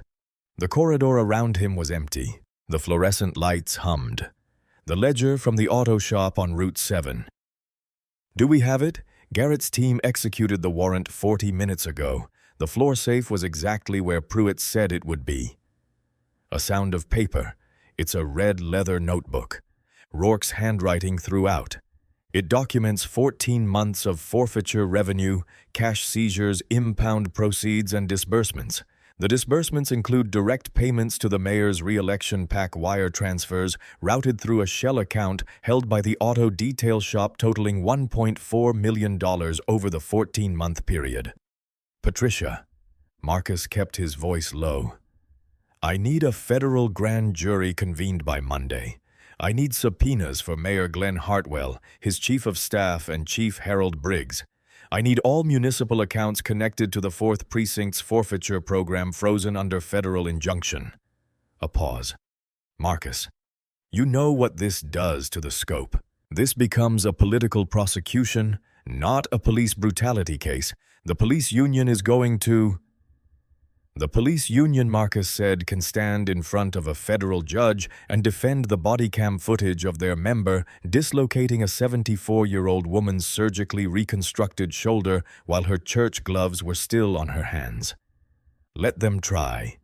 He paused. I have the footage. I have the ledger. I have 3 subordinates who are going to roll upward as fast as their cooperation agreements require them to. The mayor is at the top of this structure and I want him. All right, Patricia said. The word arrived not as a concession, but as the sound of a decision being made. I'll start the grand jury motion tonight. Thank you. He was quiet for a moment. How is the ledger in terms of documentation? Is it enough? Marcus, it has dates, amounts, account numbers, and initials that match the wire transfer records we pulled from the municipal accounts. It's enough to build a cathedral on. She paused. One more thing. When Rourke called Marsh this morning, we have the call metadata. The call was made at 8:53. The federal warrant lock engaged at 3:14. The deletion order was placed after the federal warrant was in effect. The obstruction charge is airtight. Good, Marcus said. He straightened. I'm going back to the hospital. How is she? He looked down the corridor. At the end of it, through a small window set into the door, he could see the frozen gray afternoon, the sky that color. That February gets when it has been winter for too long and hasn't made up its mind to be anything else. She's tough, he said. She always has been. He put the phone in his pocket and walked toward the exit. The grand ballroom of the South Garfield Country Club had been built in the 1980s as an architectural declaration of a particular kind of aspiration. The aspiration of a city trying to tell itself that it had arrived, that its wealth was real and permanent, that the right people were in charge and would remain in charge. The ceilings were high, the chandeliers substantial. The carpet, a deep burgundy that absorbed sound and returned it polished. On this Wednesday evening, the room held 412 guests, the city's developers, the law firm partners, the hospital board members, the real estate executives, each of whom had paid $1,500 to be here, which was the price of proximity to the mayor of South Garfield at a point in his third re-election campaign, when proximity to the mayor still felt like a worthwhile investment. Mayor Glenn Hartwell was at the mahogany podium at the front of the ballroom, and he was by any reasonable evaluation in excellent form. He was 63 years old, silver-haired in the way that silver hair becomes a professional asset at a certain age, with a voice that had been polished by 30 years in public life into something that felt simultaneously authoritative and warm, the voice of a man you wanted to believe was on your side. He wore a charcoal suit that cost 4 times what Marcus's gray one had cost and looked objectively less distinguished. He was mid-speech on the subject of public safety. He had been building toward this passage for several minutes. The architecture of the speech was designed to arrive here at peak emotional momentum, the point at which the audience's goodwill was most engaged and the room's warmth was most available to be harvested. He was a skilled politician. He knew exactly when he had a room, and he had this one. "We have made South Garfield a city where our streets are safe," he said, his voice rising slightly, leaning forward on the podium with the weight of sincere conviction, "where our families are protected, where the rule of law is not a slogan but a daily reality. And we owe that every bit of it to the extraordinary men and women of our police department who go out every single day." The ballroom doors opened, not the side doors through which the catering staff moved. The main doors, the heavy oak double doors at the back of the room that the guests had come through 2 hours ago, the ones that were supposed to remain closed for the duration of the program. They opened, and they opened all the way, and what came through them was not any single remarkable thing, but a collection of remarkable things assembled into a configuration that communicated in the time it took the room to process what it was seeing, that something large and irreversible was in motion. Over 30 federal agents in dark windbreakers, 2 U.S. Marshals in the distinctive tan jackets of their office, a lead agent, Special Agent Leon Garrett, silver-haired, carrying the bearing of 22 years of federal work, moving through the center of the ballroom with the purposeful linear trajectory of a man with specific coordinates. 412 dinner guests scrambling out of the aisle chairs, scraping champagne flutes set down hastily on tables, the murmur of confused alarm becoming something louder. And beside Garrett, walking with the same measured, unhurried pace that he had maintained across every room and corridor of the last 36 hours, the slim leather briefcase in his left hand, the charcoal suit, immaculate Marcus Freeman. The music, which had been providing quiet background during the speech, ended abruptly. The keyboard player at the side of the room simply stopped mid-phrase because the room had changed in a way that made music inappropriate. In the absolute sudden quiet of the ballroom, 412 people heard the sound of Garrett's shoes on the marble floor as he walked toward the stage. Mayor Hartwell's hands gripped the edges of the podium. The polished certainty of his face, built over 30 years, refined through thousands of public appearances, capable of conveying engagement and warmth and authority on demand, began to do something that it was not practiced in doing. It began to fall apart. What is his voice was still working, still carrying the amplification of the microphone, still projecting into the ballroom. But the thing underneath the voice was different now. What is the meaning of this? Who is responsible for Garrett stepped onto the stage? He did not approach the podium. He stopped 6 feet from Hartwell in the center of the stage and produced from his jacket a folded sheaf of documents, the arrest warrant, the grand jury indictment, the federal charging papers, and held them up with the simple, factual authority of a man presenting a document that speaks entirely for itself. Mayor Glenn Hartwell Garrett said. The microphone on the podium picked up his voice and sent it to every corner of the ballroom. You are under federal arrest for racketeering conspiracy to commit extortion and wire fraud under Title 18 United States Code. The room erupted, not violently with the specific chaos of 400 well-dressed people who have just had something large and incomprehensible arrive in a space they believed was safe, who are fumbling for phones backing toward walls, talking all at once in voices that are rising in pitch because the event is rising in significance faster than they can track it. Hartwell spread his hands on the podium. His practiced smile was gone. Not faded, gone the way a light goes when the power is cut.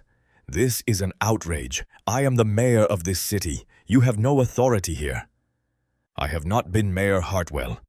Marcus stepped up beside Garrett. He had moved onto the stage without anyone particularly noticing when it happened, which was characteristic. He held up his left hand, the one not holding the briefcase, and in it, sealed in an evidence bag, was a red leather notebook. We have Captain Rourke's ledger. We have documented the routing of $1.4 million in civil forfeiture funds from the Fourth Precinct's seizure accounts into your re-election campaign PAC. We have the wire transfer records. We have the emails. He looked at Hartwell, not with rage, not with satisfaction, but with the same steady, patient, complete attention that he had brought to every moment of the last 36 hours. Turn around, Mayor. Put your hands behind your back.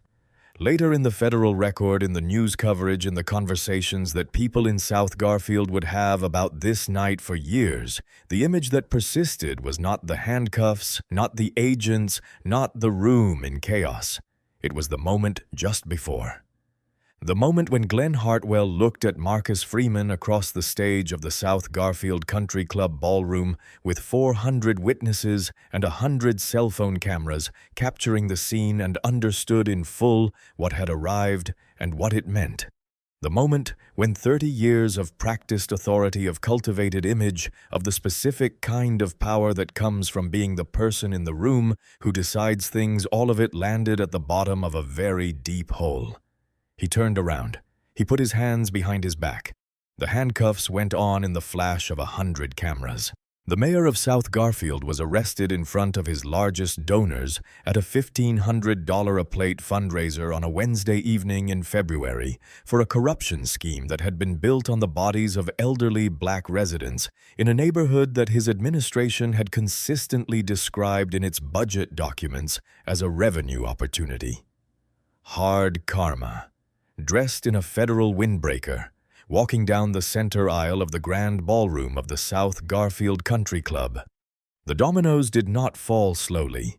They fell with the speed and comprehensive totality of a structure that had been built in a particular configuration where every element was load-bearing, and every element was also, it turned out, vulnerable to the same single point of failure.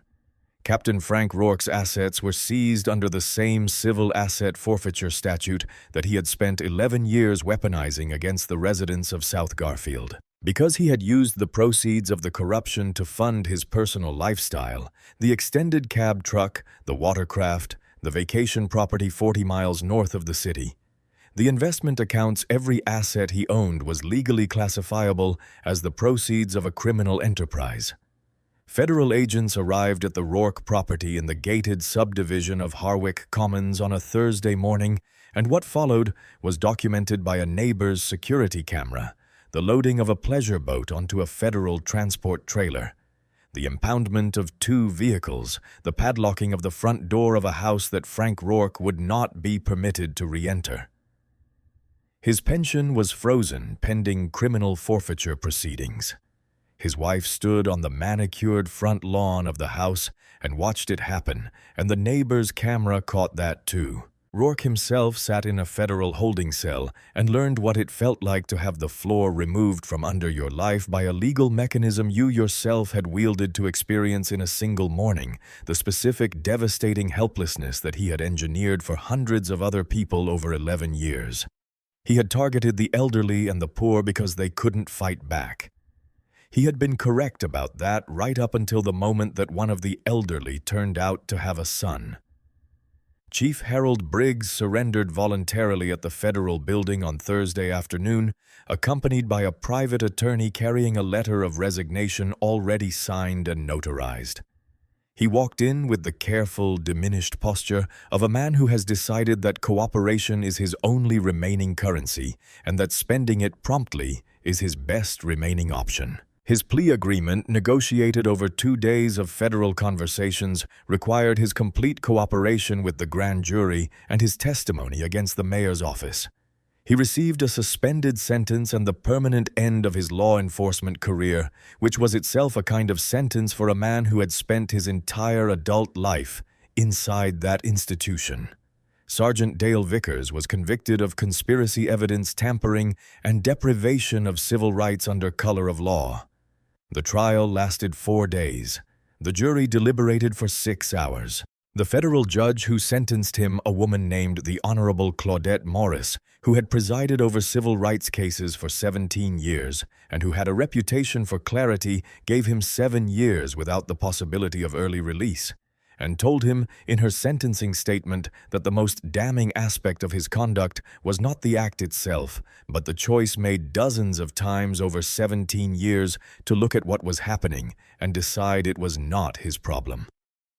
Officer Chad Pruitt pleaded guilty to 1 count of felony assault, resulting in grievous bodily injury under federal jurisdiction. He was 26 years old. He was sentenced to 3 years in a minimum security federal facility and told by both the court and Marcus Freeman across a steel table in the federal holding facility that he would never carry a badge-hold public office or possess a firearm again. He was not at the end the most culpable person in the structure that had produced him, but he was the person who had put his hands on Loretta Freeman, and the federal record would reflect that precisely and carry it permanently. Mayor Glenn Hartwell was indicted on 11 counts.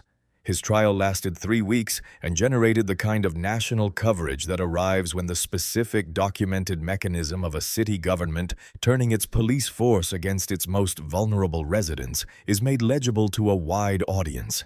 He was convicted on 9 counts. He was sentenced to 16 years. He did not, the coverage noted, express remorse during the sentencing.